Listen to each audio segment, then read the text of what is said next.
Joe Biden, having clinched his party's primaries, became the presumptive nominee. But here's the rub. He was not going to officially get crowned until the Democratic National Convention, slated for August 19th to 22nd. Now that he dropped, what happens next? Let's dive into the first legal pickle, the delegates. Each state sends a contingent of delegates to the convention, tasked with voting based on their state's primary results. Biden won those primaries, so these delegates are pledged to him. But what if Biden releases them at the convention? Can they switch allegiances? Technically, yes. But it's about as straightforward as doing your taxes blindfolded. For instance, state election laws might clash with the political party rules. Some states have laws dictating delegate behavior. Florida law says delegates must reflect primary results. But those primaries were won by Biden, who's not running anymore. The Supreme Court ruled back in 1980 that political parties can set their own rules. The decision emphasized that political parties have a fundamental right to associate freely and to determine their own internal processes, free from undue state interference. It's akin to the government trying to tell your local book club how to choose its next read. But even with such constitutional rights in favor of the party, litigation might be presented again to contest those parties' rules.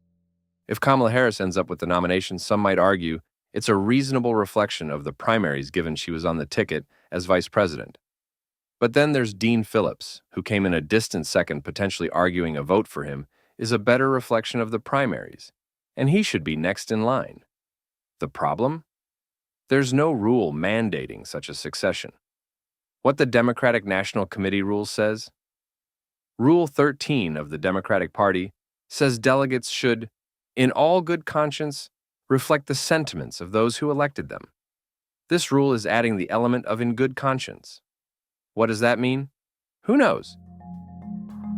But delegates could argue voters' sentiments have changed. That said, there's also no law that would prohibit the Democratic National Committee from changing its rules before or during the convention. The opponent Republican Party could file legal challenges of any effort to replace Biden at the convention, though they probably wouldn't have the best arguments after Biden withdrew, released his delegates, and the party nominated somebody else. Republicans might not have standing to challenge that process. Of course, that doesn't mean that litigation would not occur. The legal consequences don't stop after the delegates cast their vote for a new nominee. Now, here's where it gets really wild. Federal elections in the United States are a state affair, each with its own rules. Take Ohio, for instance.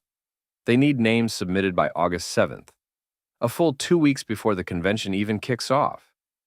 It's like being asked to RSVP to a party before you've received the invitation. The Ohio legislature extended recently this deadline, but the law won't take effect until August 31st. Democrats suspect foul play, thinking the Ohio legislature might pull a fast one and undo their law, leaving the Biden-Harris ticket out of the ballot in Ohio. So they are attempting a virtual roll call to beat this deadline, but that's looking about as solid as your New Year's resolutions by February, now that Biden withdrew. The Speaker of the House, a Republican, expects lawsuits brought by states and the Heritage Foundation plans to challenge in swing states like Wisconsin, Georgia, and Nevada. The main legal hurdle for the Heritage Foundation and other Republican-aligned groups is that they need to demonstrate standing. The Democratic Party would argue that it alone has the power to nominate its presidential candidate, and that no outsider has standing or authority to challenge that. Let's talk money. What happens to Biden's campaign cash after he dropped out? Biden's campaign is sitting on a fat stack of cash, $91.6 million. That's enough to buy a small island or pay off a fraction of your student loans. But they can't just spend it on whatever they want. In essence, that money can be used for any legal purpose except personal use. The most obvious move is to fund Kamala Harris's campaign if she's the nominee. After all, Harris is listed as a candidate on the Biden for President account. And under federal law, when a political party's candidate for president selects a specific bank to handle their campaign funds, that same bank must also be used to manage the campaign funds for the party's candidate for vice president. This setup has some practical implications. For one, it means that donors aren't writing separate checks to the presidential and vice presidential campaigns. So long as Harris becomes the nominee, the campaign funds can seed her new campaign and be spent the same as if Biden were the nominee. If Harris is not the nominee, things get more complicated than explaining the plot of the movie Inception to your grandparents.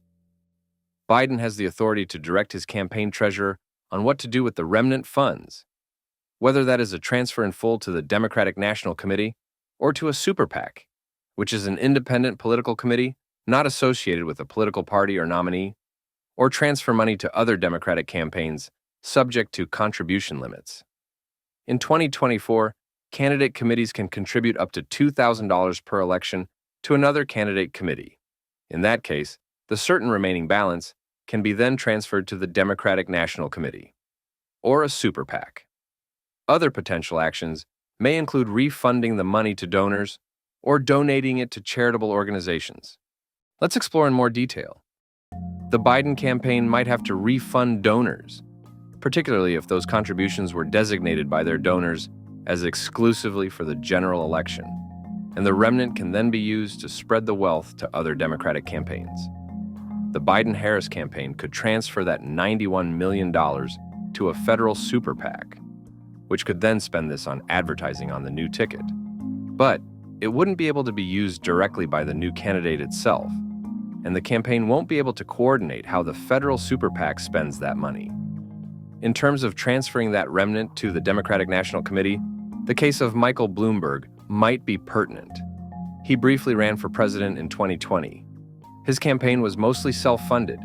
He dropped a cool $18 million on the Democratic Party when he bowed out. Usually a no-no, because that $18 million was well over the individual contribution limit of $35,500 per year to the main account of the Democratic National Committee. However, the Federal Election Commission allowed it because it came from his campaign coffers.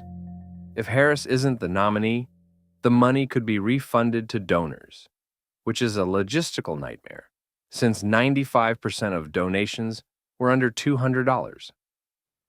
Another option is donating to charity, as long as Biden doesn't get compensated by the charity.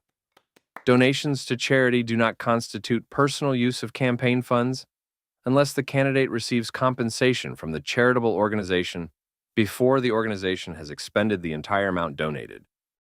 As you can see, although the flexibility in allocating these funds allows for strategic decisions to support the party's objectives, such allocation of campaign funds must adhere to a myriad of rules.